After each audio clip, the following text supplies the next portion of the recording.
Benar, ketika apabila Anda itu mengalami ketidaknormalan suatu media tersebut, entah itu baik jalannya miselium atau pada proses pertumbuhan jamur tiram, itu artinya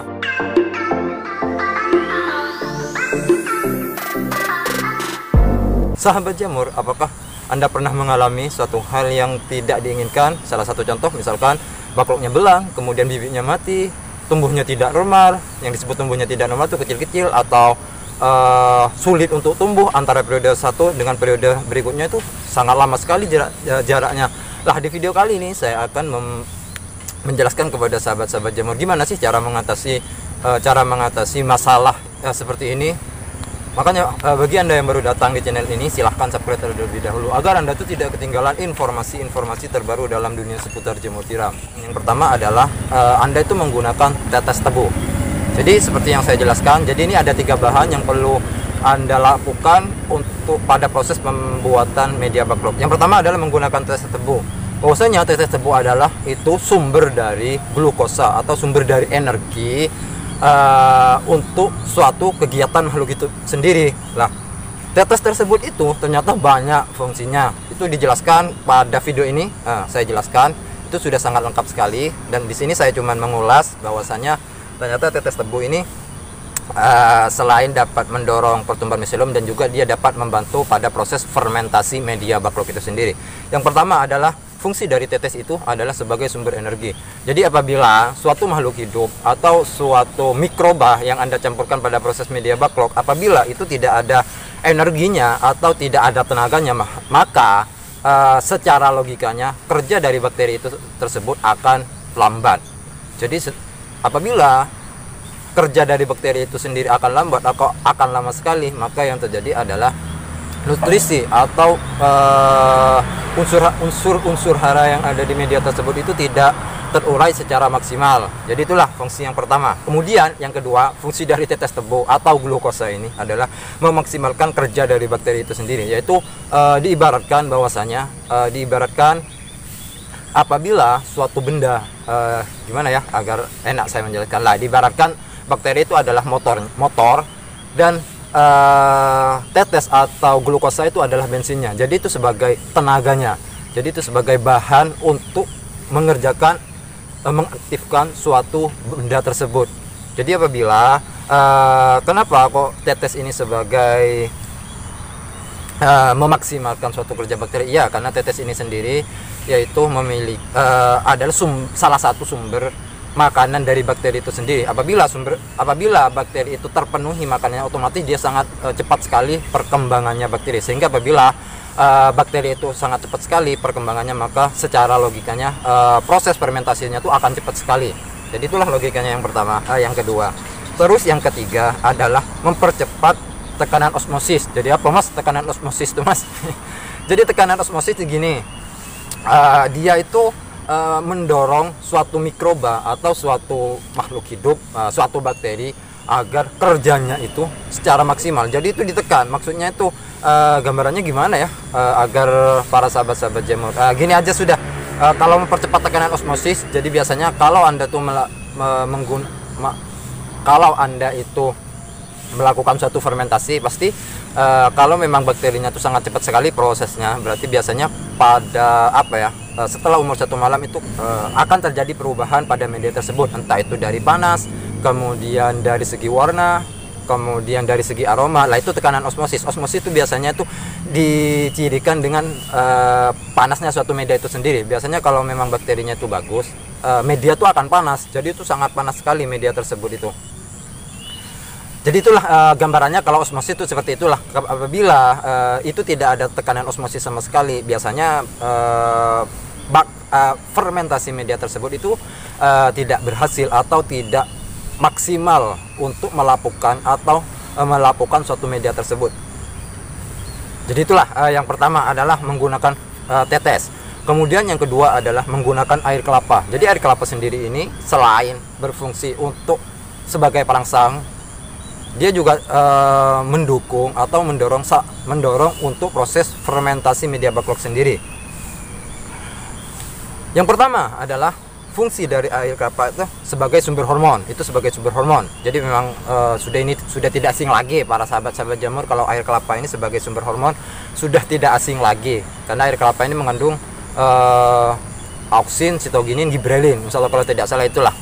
Lah, itu hormon tersebut itu apabila diaplikasikan pada proses pencampuran media backlog atau pada proses pemikseran, maka fungsi dari air kelapa itu yaitu mendukung suatu perombakan media tersebut. Jadi gimana caranya agar media tersebut itu dirombak secara maksimal. Jadi kasarannya tuh gimana caranya nutrisi atau unsur hara yang ada di dalam media backlog itu sendiri dirombak secara maksimal. Jadi dibentuk dalam bentuk yang esensial. Jadi itu kan dalam bentuk kimiawi masih. Jadi gimana caranya perombakan itu dibentuk secara maksimal.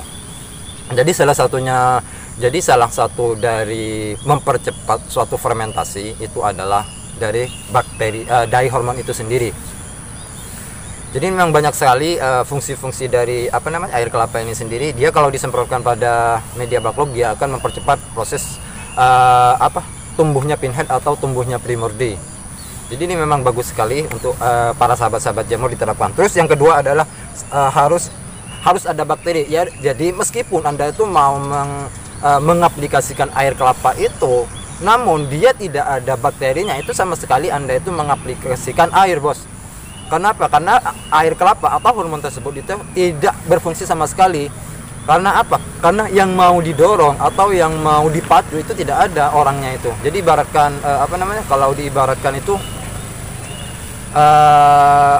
kalau diibaratkan bahwasanya ada bahan tapi tidak ada yang mengerjakan. Jadi gambaran seperti itulah. Jadi ini memang harus diperpadukan, harus saling simbiosis mutualisme lah, harus saling menguntungkan antara bakteri dengan hormon itu. Karena hormon itu salah satunya adalah mendukung atau mendorong suatu perkembangan suatu bakteri. Apabila bakteri itu cepat perkembangannya, maka yang terjadi adalah kecepatan juga terhadap proses perombakan suatu media itu sendiri. Jadi harus ada bakterinya lah kalau Anda tuh mau mengaplikasikan hormon ini. Kalau tidak ada bakterinya ya percuma-cuma lah para sahabat-sahabat jamur itu untuk mengaplikasikan air kelapa. Terus yang ketiga adalah mempercepat jalannya miselium. Ya, memang benar ketika apabila Anda itu mengalami ketidaknormalan suatu media tersebut, entah itu baik jalannya miselium atau pada proses pertumbuhan jamur tiram, itu artinya unsur hara yang ada di dalam media backlog itu sendiri itu dirombak tidak secara maksimal. Artinya apa? Dia masih banyak nutrisi-nutrisi yang tidak dirombak dalam bentuk esensial. Jadi masih dalam bentuk masih dalam bentuk mentahan. Jadi itu belum siap untuk dimakan baik dari miselium maupun dari jamur tiram itu sendiri. Jadi itu harus dirombak agar agar jalannya miselium itu cepat. Jadi itu perlu Anda lakukan, perlu Anda perhatikan bahwasanya perombakan suatu media tersebut agar unsur hara atau agar nutrisi itu menjadi nutrisi esensial itu butuh suatu yang namanya mikroba. Dan di dalam mikroba itu didukung adanya hormon, kemudian didukung adanya nutrisi, dan juga didukung dengan adanya energi itu sendiri. Kemudian mempercepat keluarnya pinhead. Ya, memang yang saya jelaskan barusan di awal bahwasanya dengan kita mengaplikasikan hormon baik itu sebelum dilakukan pemadatan atau sesudah dilakukan pemadatan, artinya itu pada proses pemikseran ataupun pada proses jamur tiram itu mau tumbuh atau sudah putih full media tersebut itu kita semprotkan, itu ternyata dapat mempercepat keluarnya pinhead atau dapat mempercepat keluarnya primordi. Jadi mempercepat keluarnya.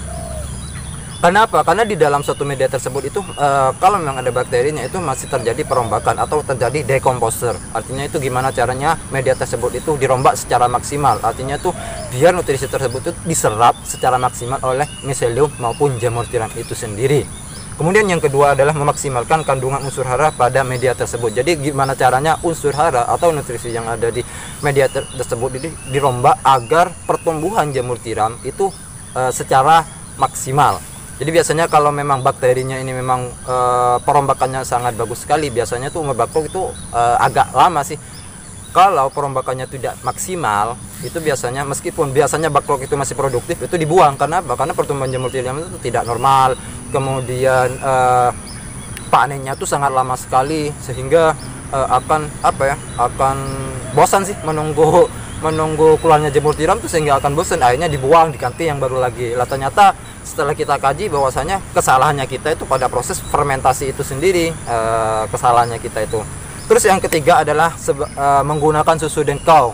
Jadi Mas, ini biasanya susu dengkau tuh diminum sama orang Mas, kok ini diaplikasikan pada media jamur Mas? Ya sebenarnya susu dengkau ini adalah hampir sama sih fungsinya dengan sebagai dengan tetes, ini hampir sama. Susu dengkau ini sebagai sumber karbohidrat. Jadi kebutuhannya jamur tiram itu memang salah satu unsur makro, yaitu berada di kandungan susu dengkau itu sendiri, yaitu berada di karbohidrat ini. Jadi karbohidrat ini perlu diaplikasikan agar apa? Agar sebagai sumber energi untuk mikroorganisme. Jadi kasarannya ketika bakteri itu bekerja secara cepat, agar dia itu mempunyai tenaga, agar dia itu mempunyai kekuatan untuk merombak suatu media tersebut. Jadi kasarannya itu seperti itu. Jadi memang apakah penting? Ini memang sangat penting sekali. Apabila suatu media tersebut itu tidak mempunyai tenaga atau tidak ada energi, maka kerja atau fermentasi dari media tersebut itu akan lama sekali. Terus yang kedua, sumber dari susu ini sendiri adalah memaksimalkan fermentasi. Ya, dengan adanya karbohidrat ini sendiri, maka fermentasi itu akan berjalan secara maksimal.